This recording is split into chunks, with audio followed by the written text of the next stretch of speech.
श्री स्वामी समर्थ महाराजांची सेवा पुरुष सुक्त चाल चंद्रकांत राजाची. हरि ओम. अनंत शीर्षे अनंत चक्षु अनंत पदधारी चराचरा ते व्यापुनी उरला दशांगुले श्रीहरी. महापुरुष हा त्रिकाल भरता देवांचा देवो. अजन्मा परी सोडून धावे रक्षणार्थ ठावो. दृश्य जगत हे महिमा याची एकची पदमात्र. अदृश्यातही नांदती त्रिपदे याची सत्पात्र. त्रिकालात्मा विभू निरंजन अनंतात डोले. एकच ज्योती उत्पत्ती लय खंडहीन खेळे. चेतन नोहे अचेतनाही जागवणी उरला.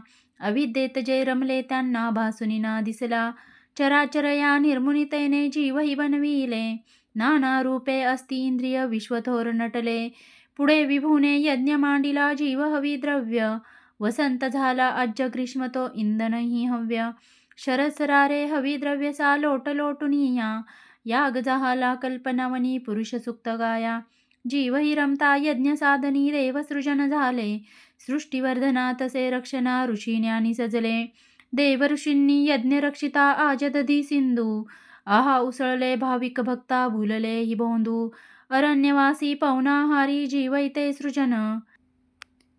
ग्रामी नगरी पशु झाले तदाच निर्माण. अनादिकाली महायज्ञ तो असा चेतताना. ऋग्वेद यजुषाम छंदई विठले स्वरनाना. यज्ञ साधनी अश्वै झाले पशु भैदंती. गोमाता ही शेळ्या मेंढ्या सृजन यज्ञ प्राप्ती. सहर्ष शीर्षे पुरुष जन्मला विराट तो कैसा. हस्तपादनी मुख मांड्या त्या जाणाव्या कैशा. ब्राह्मण त्याचे मुख जाणावे क्षत्रिय बाहुबल. वैश्यी मांड्या शूद्रतयाचे पद जाना मूळ. चंद्रापासूनी मन जहाले सूर्यसृजन नेत्री. अग्नी इंद्र मुख ज्याचे ते वायू प्राणसूत्री.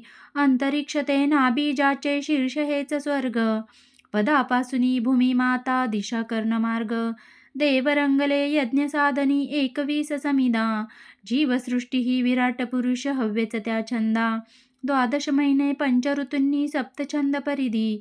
रवी सवेते त्रिलोक जाना हव्य यज्ञ भागी. देववरांनी सर्वस्वाचा यज्ञ असा करोनी. महत्पदाते चढल्या जीवा गौरविते वाणी. यज्ञ साधना अशी जगाच्या कारणवाढीशी. महाजनाते तेच देव हे नेती स्वर्गाशी. संपूर्ण